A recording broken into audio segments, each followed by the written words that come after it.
Memorias de un etnocidio. Antes de que los españoles llegaran a tierras desconocidas, los indios vaticinaban su llegada. En duda estaba, pues, con qué intenciones vendrían, con buenos propósitos y prosperidad como dioses visitando la tierra, o sería tal vez, como algunos especulaban, el fin de la raza, el apocalipsis profetizado.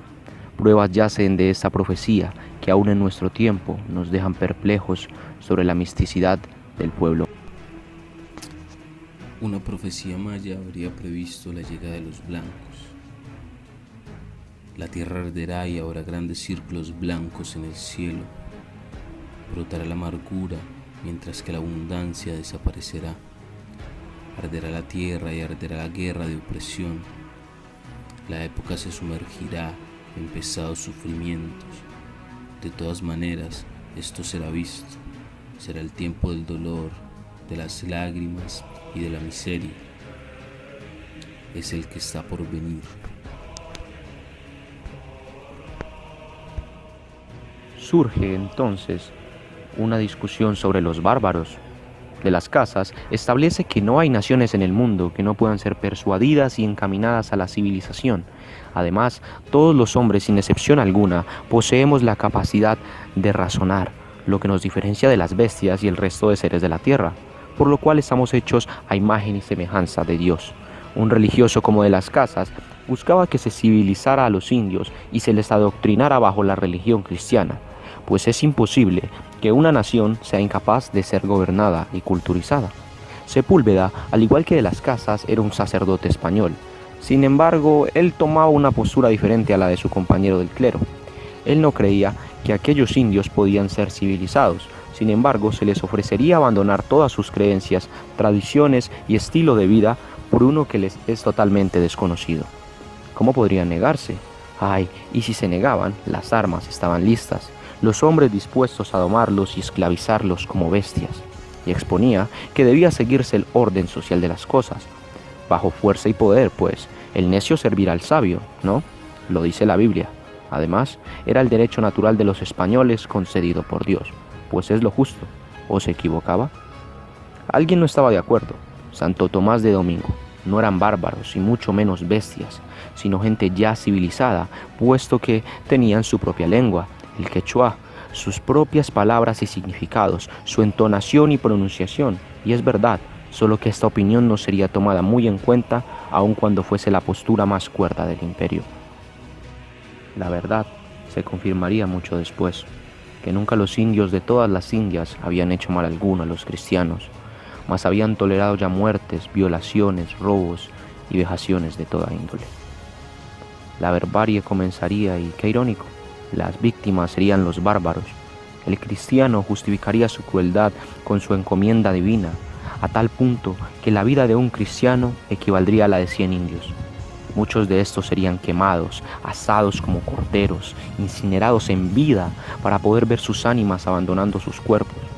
No importaba pues si eran nobles o señores de las Indias, morían de 13 en 13 en largas filas, alabando a Jesús y sus 12 apóstoles, como reverencia y honor para el Redentor. Los españoles asesinaron de todas las formas más mórbidas e implementaron las torturas más perturbadoras de la época. ¿Eran acaso los servidores de Dios entrenados en el infierno? ¿Suficiente sería su fe para justificar sus medios? Escuchen ustedes algunos fragmentos y pregúntense esto: ¿era acaso necesaria tanta brutalidad? Y esto pasó con nosotros.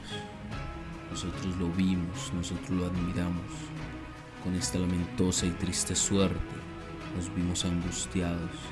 En los caminos yacen dardos rotos, los cabellos están esparcidos. Destechadas están las casas, enrojecidos tienen sus muros. Gusanos pululan por calles y plazas, y en las paredes están salpicados los sesos. Rojas están las aguas, están como teñidas, y cuando las bebimos es como si bebiéramos agua de salitre.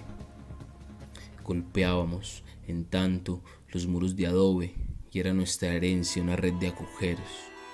Con los escudos fue su resguardo, pero ni con escudos puede ser sostenida su soledad. Hemos comido palos de colorín, Hemos masticado grama salitrosa, piedras de adobe, lagartijas, ratones, tierra en polvo, gusanos. Comimos de la carne apenas, sobre el fuego estaba puesta. Cuando estaba cocida la carne, de allí la arrebataban. En el fuego mismo la comían. Se nos puso precio del joven, del sacerdote, del niño y de la doncella. Basta, de un pobre era el precio, solo 2 puñados de maíz, solo 10 tartas de mosco, solo era nuestro precio, 20 tartas de grama salitrosa. Oro, jades, mantas ricas, plumaje de quetzal, todo eso que es precioso, en nada fue estimado. Los cristianos tomaban las criaturas de las tetas de las madres por las piernas y daban de cabeza con ellas en las peñas. Los cristianos entraron en los pueblos y no dejaban niños y viejos, ni mujeres preñadas ni paridas, que no desbarrigaran ni hacían pedazos, como si dieran en unos corderos metidos en sus apriscos. Nuestro propósito no es más que el de dar a conocer estas memorias, esta verdad ineludible sobre el etnocidio por la conquista. Los españoles, no conformes con esto, utilizarían a sus perros como herramienta mortífera, superando las barreras de lo inhumano. En 3 o 4 meses, estando yo presente, murieron de hambre por llevarles los padres y las madres a las minas, más de 7,000 niños. Otras cosas vi de espantables. Diversos métodos de tortura, tanto física como mental. Obsesionados por el oro que cubría a los pueblos indígenas, hicieron circular un requerimiento de rendición en el cual avisaban que Dios, el Papa y el Rey llegaban y que si no querían guerra, lo mejor era rendirse y brindar obediencia al imperio cristiano. Sin embargo, tiempo para respuesta alguna no había, y los españoles en horas de la madrugada irrumpieron en las casas, asesinando y presionando a los indios para saber dónde había más oro. Después de que murieran y algunos sufrieran torturas, el resto eran esclavizados. El oro corrompedor, llevó a los incontrolables cristianos a arrasar con poblaciones enteras. Era tanto el terror que habían plantado que aquellos caciques que les ofrecían un cielo si se convertían al cristianismo, preferían el infierno para jamás ver de nuevo a aquellas gentes. Los indios esclavizados morían de hambre. Las situaciones más escabrosas se hacían reales.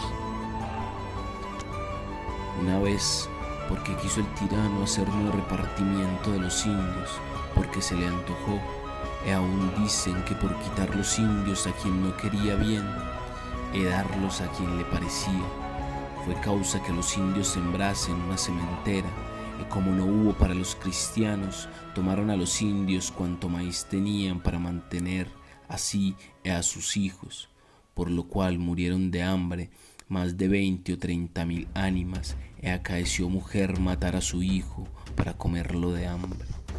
Un capitán ya perturbado por los sucesos de la guerra, que llevaba a sus soldados a batallar sin comer por días, y como recompensa podían comer a los indios, niños y adultos, asándolos y descuartizando. El terror de esta costumbre se esparció por la región, haciendo que los indios se escondieran del espanto. Otro genocida, dícese de él que 800 pueblos arrasó y abrazó en aquella región de Jalisco. Hubo entonces un cacique y gran señor llamado Atahualpa, que recibía a los cristianos en su tierra. Él los escuchó y les respondió que él no buscaba cambiar su religión, que sí le gustaría conocer al rey y ser su amigo, pues estaba sorprendido ante su ejército, pero que aquel que tomaban por Dios no le decía absolutamente nada. Un cura, resuelto a convencerlo, le entregó el evangelio, diciéndole que allí estaban todas las respuestas. Atahualpa, en un acto de blasfemia y respeto, arroja aquel evangelio, que no le decía nada, y con él su vida y la de su pueblo. Los invasores convirtieron a Atahualpa por medio del bautismo, y luego, a través de engaños, lo asesinaron y robaron. La riqueza de Atahualpa era más de la que habían conseguido nunca en su vida en un solo lugar, enriqueciendo a cada uno de los presentes en ese momento, y obviamente a los reyes de la corona. Se esparcieron rumores que llegaron hasta España. de victoria, fue uno de los cuales defendía la conquista, apoyándola y justificándola. Sin embargo, tanto fue el revuelo y eco de la barbarie en aquellas tierras que uno de los defensores comenzó a cuestionar las bondades de la guerra.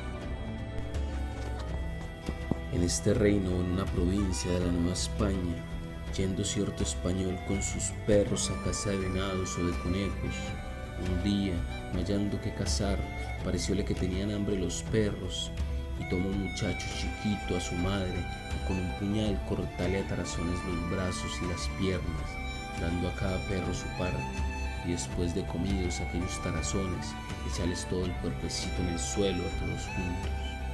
Véase aquí cuánta es la insensibilidad de los españoles en aquellas tierras, de cómo los ha traído Dios, in reprobus sensus, y en qué estima tienen aquellas gentes, creadas a la imagen de Dios, y redimidas por su sangre. Los españoles, después de tantos actos arrebantes, pagan su deuda. ¿Cómo? ¿Cómo pagar un etnocidio de tal magnitud? Importaron desde sus tierras frutas y ganado, en especial gallinas, para que los indios sacasen provecho. Las gallinas eran el pago por aquella devastación. El descaro en su máxima expresión, ¿no? Al final de aquellas memorias nos damos cuenta de que Colón muere engañado, pues nunca supo la verdad, y es que aquel lugar no era la India, pues la India no tendría nunca tanto oro ni otros recursos que fueron exportados, y que ésta estaba mucho más lejos de lo que creía Colón. La pregunta final que debo a su consideración es: ¿cómo hubiese cambiado todo si en 1492 Colón no hubiese atracado en orillas americanas, sino en las verdaderas orillas indias?